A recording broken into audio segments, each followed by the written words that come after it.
اوه بره بنیاتی یه پروژه درست کردن پنج سکرین نقمه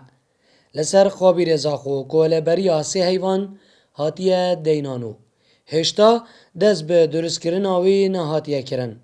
کلوی دمی کجمو چوانی ها درست کردن پروژه جلای سرپرشت اداره سربخوی ازاخو و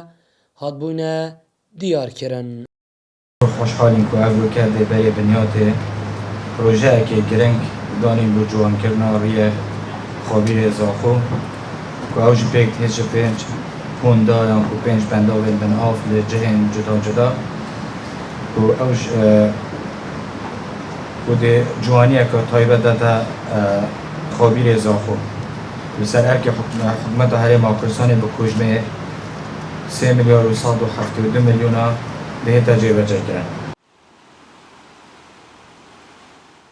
سدمین گیروبونا وی پروژه ریوبره گشت و گذر آزاخو ودگرینت بو بلندبونا آست آوه نبونا کلوپلین پید وی السلام الرئيسي تانو که دست پینه کری او کو وقت بیشن مستوى آوه خبیر زاخون بینن تهیوا پنج دار رجا بارانه هبویا و مستوى آوه بلنده لیف وان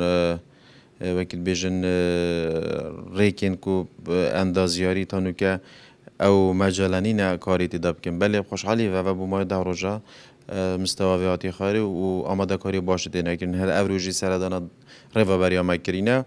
و هر وصا هندک پیداویستین کو گریدای بین بوان سکران و لورینه بوینه ترکیه بوینه اندازیارت ما هاتینه راسپاردن کو الجل کمپانیا سردان ولات ترکیه کریه و پیداویستی دابین کرینه و ان شاء الله الهفتیابه دیب رسمی دست کار خواهیم. درست کردن پنج سکرین نقم لسر خابیری جبوی خلکی وی باجری ببوجه دلخوشیه جبرکو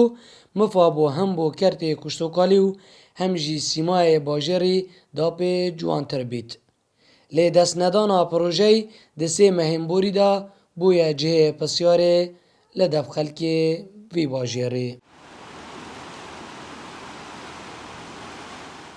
لدم راگهاندن و دانانا برای بنیاد هر پروژه کی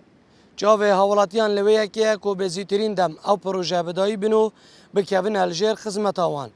لیسه مهدرباز بین لسردانانا برای بنیاد پروژه نقم یه پنج سکرین لسر خابیری لهشتا چشینوارن درست کردن آوی پروژه دیار نبوینه زیروانگولی با دینان زاخو